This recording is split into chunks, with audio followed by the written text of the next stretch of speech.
এবার জলের চাহিদা মেটাবে বৃষ্টির জল। হ্যাঁ, কলকাতায় রেইন ওয়াটার রিচার্জিং পয়েন্ট তৈরি করবে পুরসভা। এতে কি সুবিধে হবে? এতে জমা জলের দুর্ভোগ কাটবে।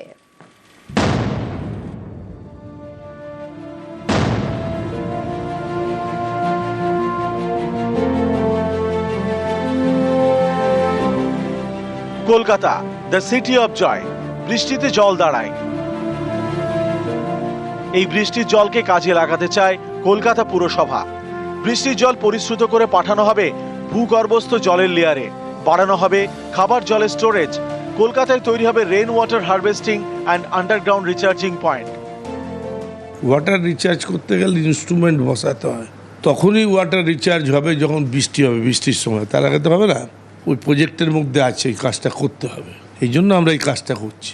পুকুরও কাটা হচ্ছে, বর্ষা হবে, জল পড়বে, খালি মাঠ দিয়ে যে জলটা চলে যাচ্ছে ওইগুলো টেনে নেবে।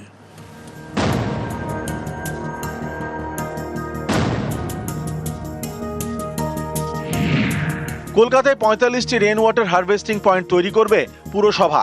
প্রথমে 20টি পয়েন্ট পরীক্ষামূলকভাবে চালু করার ভাবনা। এতে বর্ষায় জমা জলের দুর্ভোগ কাটবে বলে মনে করছে পুরসভা।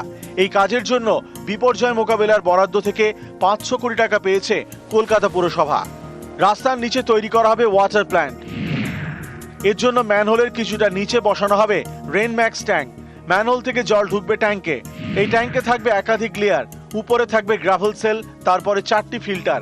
এর নিচে ইকো ব্লক, তারপরে আরো একটি ফিল্টার। সেই জল মাইক্রো ফিল্টারে যাবে, সেখানে আবার ফিল্টার হবে।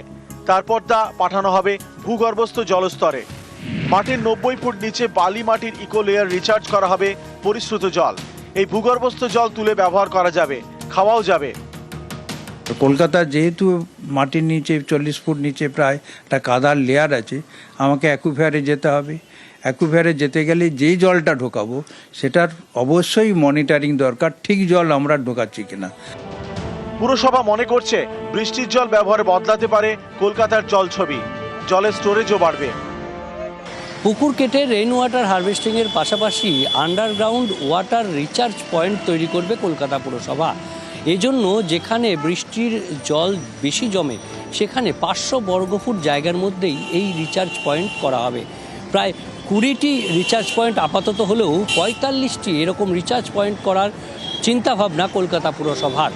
ক্যামেরায় বিপুলের সঙ্গে বিশ্বজিৎ, নিউজ 18 বাংলা।